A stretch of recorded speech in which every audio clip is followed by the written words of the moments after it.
Allison was a simple high school girl. Online dating held all her fantasies of a teenage girl chasing romance. Before long, she met a boy named Owen online.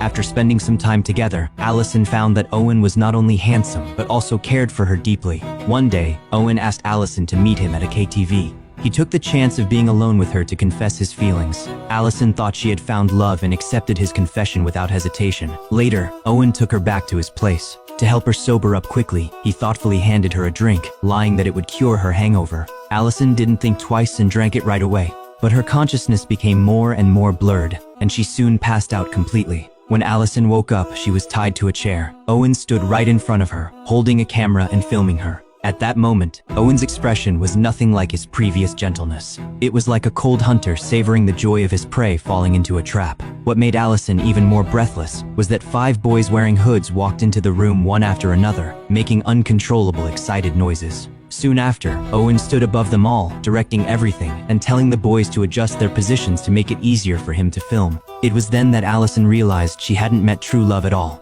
She had walked into a carefully planned hunt. Later, Allison suffered repeated assaults, and the entire process was captured on camera. When the boys let her go, she was in a state of severe mental shock. She didn't dare to tell the truth to her unsuspecting mother. Instead, she gently advised her mother to move away from here. But her mother, who knew nothing, refused. After all, no one would easily leave the place they had lived in for decades. In the end, Allison had no choice but to cry under the covers, giving in to silence. She also didn't dare to call the police, because the boys had threatened her if she dared to call the police or tell anyone. The footage they had taken would be uploaded to the internet and spread widely. She thought the nightmare was over, but the boys didn't let her go. Instead, they found her again and again, forcing her to obey all their demands. From then on, she was trapped in a cage where she couldn't resist, couldn't run away, and had to obey absolutely. Luckily, Allison was not the only victim. Owen's gang's crimes eventually led to police intervention. When the police found Allison's mother and laid out the shocking photos and transcripts,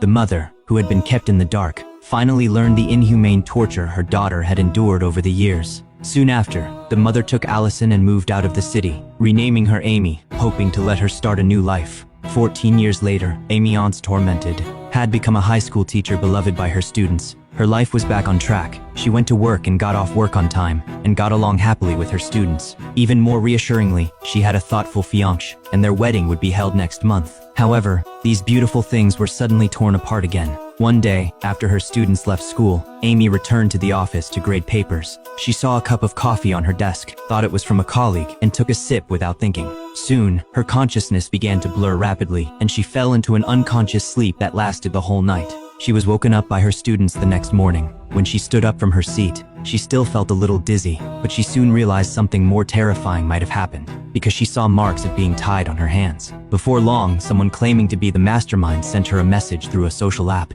The message contained several photos she had no memory of. In the photos, she was disheveled, her body exposed to the camera, and she had been filmed while unconscious. Amy's mind felt as if it had been shot through, and her body froze instantly. The memories she had almost forgotten from 14 years ago came flooding back, making her feel as if she was trapped in an ice cave, with countless chills and pain surging from her heart. In her doubts, Owen, the man who had led everything 14 years ago, naturally became her prime suspect. She immediately made a call to Luke, the former detective who had handled her case 14 years earlier. But Luke had long since quit his job as a detective and become an internet cafe owner. He had been in charge of Allison's case when she was first victimized, but because Owen was a minor at the time, he didn't face any legal punishment, so the case had become an unresolved knot in his heart. Now that the case had reappeared, the sense of responsibility and justice that had been dormant for years made him unhesitatingly choose to help Amy again.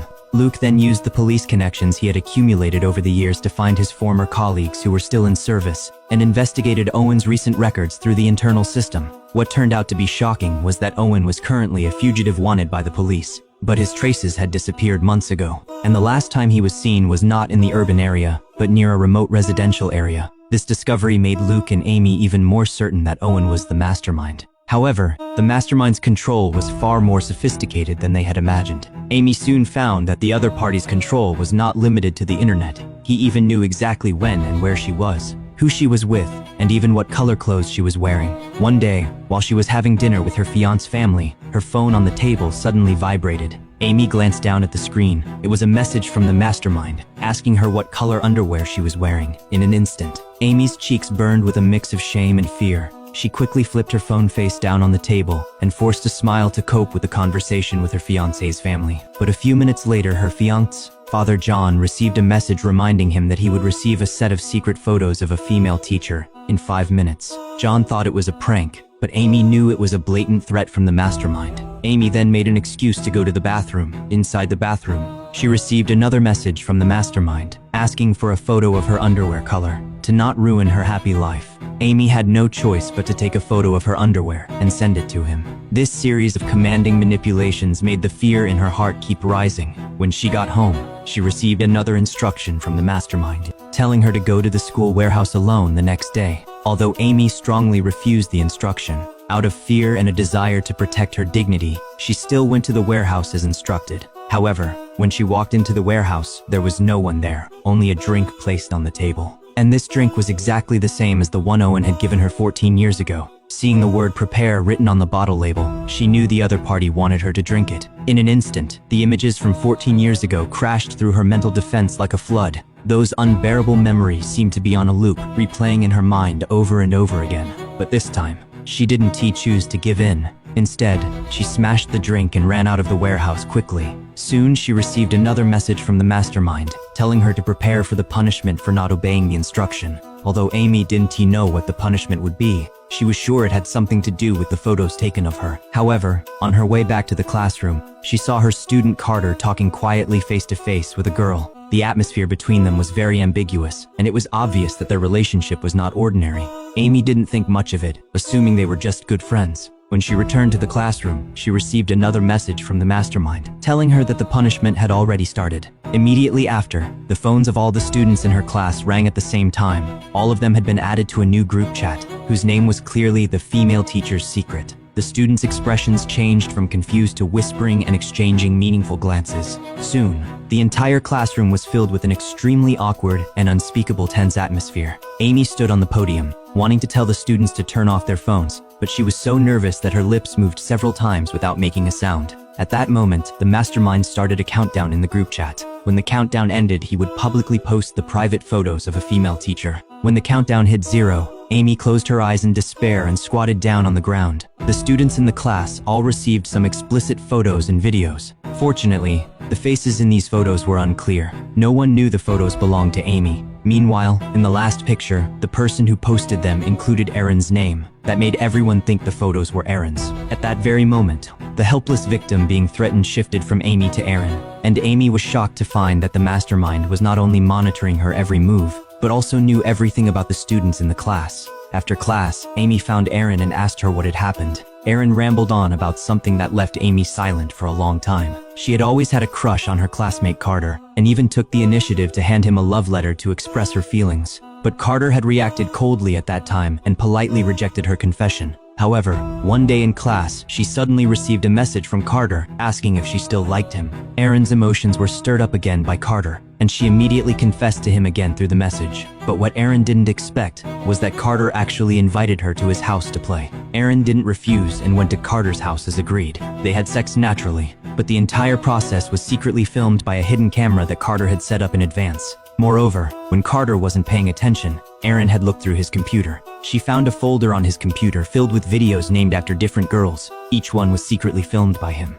When Amy heard this, her body couldn't help but tremble slightly, and a complete and only possible logical chain formed in her mind. Carter was the perpetrator who secretly filmed the privacy of countless female students, manipulated their psychology with it, and was the hidden mastermind. After school that day, Amy decided to follow Carter to find evidence that he was the mastermind. Before long, she followed Carter to a KTV. Just as Amy was peeking through the glass to see what was happening, Carter suddenly spotted her. In an instant, a ferocious expression appeared on Carter's face. Immediately after, he led 3 men out of the private room and chased her quickly. Amy was so scared that she could only run wildly, trying to escape from the men chasing her. Fortunately, Luke arrived just in time and saved her. After Amy was safe, Luke found Taylor, one of the 3 men who had chased her after beating him up. Taylor gasped and stumbled out several key pieces of information. Carter's father was a high-ranking prosecutor, and they had chased Amy under Carter's orders, but he didn't know who the mastermind was. However, Luke could at least confirm that Carter had an inseparable connection with the mastermind. Luke also learned something even more chilling from his former colleagues in the police force. A year earlier, Carter and his accomplices had uploaded secretly filmed videos to a website to make money. They were arrested by the police after being reported. However, Carter had a strong background and was released on bail as soon as he was arrested. When Luke met Amy at a cafe and told her this information, she became even more certain that Carter was the mastermind. But when they left the cafe, Amy suddenly fell to the ground because the mastermind had uploaded all the content to a public website with a title featuring a teacher's photos and videos. Amy's heart was hit hard by this, and she could no longer bear it. Looking back on her life, which had been destroyed once 14 years ago, and now being swallowed by the same nightmare again, she no longer had the courage to live. So, after returning home, she wrote a suicide note, prepared sleeping pills, and planned to end her life in the bathtub. But just as she was recalling the happy moments with her fiancé, the mastermind sent her another message. But this time, it was not mocking words or orders to obey. Instead, it was a video lasting several minutes. In the video, Erin was tied to a chair, and several boys were teasing her beside her. Immediately after, the other party sent an address telling her to go there the next afternoon. Otherwise, he would release more videos of Erin. In an instant, all Amy's urge to end her life turned into anger, and she decided to bring the other party to justice. She then sent a message to Luke without hesitation, informing him of the matter. The next day, Amy went to the appointment alone according to the address sent by the other party. In the center of the abandoned building, there was a long table with the familiar drink placed on it again. Only this time, the label was changed to a more ironic phrase, "Become a superstar again." Amy tore off the label, twisted off the cap without hesitation, and drank the entire bottle in one gulp. Soon, she fell into a coma. She didn't know how long it had been before she slowly woke up, tied to a chair with ropes, and saw a face she knew all too well: Carter. Amy told him to keep his promise and let Erin go. But Carter hung his head and said nothing, as if he was afraid of something. At that moment, a figure walked slowly out from the side. When the figure took off her mask, Amy was shocked to find that it was Erin. Erin no longer had any traces of being bullied. She even tilted her head slightly and showed an innocent expression, as if recalling an ordinary farce. It was then that Amy realized that everything was staged by Erin herself, and that she was the mastermind who had been hiding all along. What shocked Amy even more was that Carter was coerced by Erin to participate in this game, because she held the secrets and videos of Carter's relationships with some girls that he didn't want to be made public. She used Carter's name and background cleverly, taking advantage of his family resources and his father's protection to make many girls in the school be bullied. She even made Amy completely suspect the wrong person from the very beginning. However, when Amy questioned her if she was the mastermind, Erin denied it. She had organized people to coerce many girls in the school to take photos for profit because someone had paid her. She didn't know who the real mastermind was. She was just someone who did things for money. Just as Erin was about to live stream Amy's ordeal, Luke burst in. However, he was alone and unarmed, unable to defeat the many young men in the room. In the end, Luke was stripped of his clothes and tied up with ropes, just as they decided to film a video starring Luke and Amy. Sharp police sirens suddenly sounded outside. Erin immediately told everyone to run away quickly, trying not to be caught by the police. However, the police had dispatched a large number of forces this time, enough to arrest all these criminals. As Erin was running away, Amy, who had broken free from her restraints, chased after her. When Amy caught up with her, the anger in her heart erupted at that moment.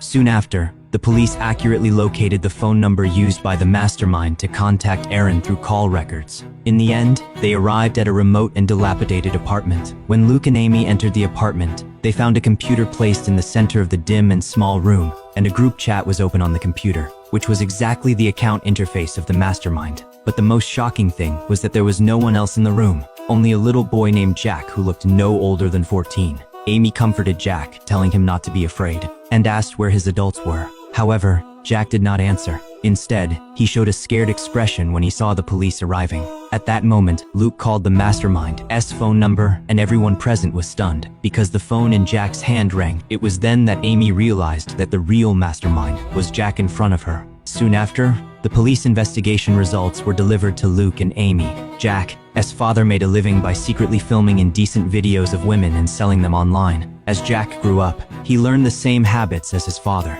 Through the computer, he used the secretly filmed photos and videos to manipulate female teachers more than 10 years older than him, coerce those girls, and treat all of this as a game to make money. However, according to South Korea's Juvenile Act, Jack was under 14 years old, so even though he had violated the criminal law, he did not have to bear any criminal responsibility. When Luke and Amy left the police station, they looked at each other and smiled helplessly. Amy, whose everything had been exposed, sat in the car and didn't leave for a long time, because she didn't know where to go, let alone how to face the rest of her life.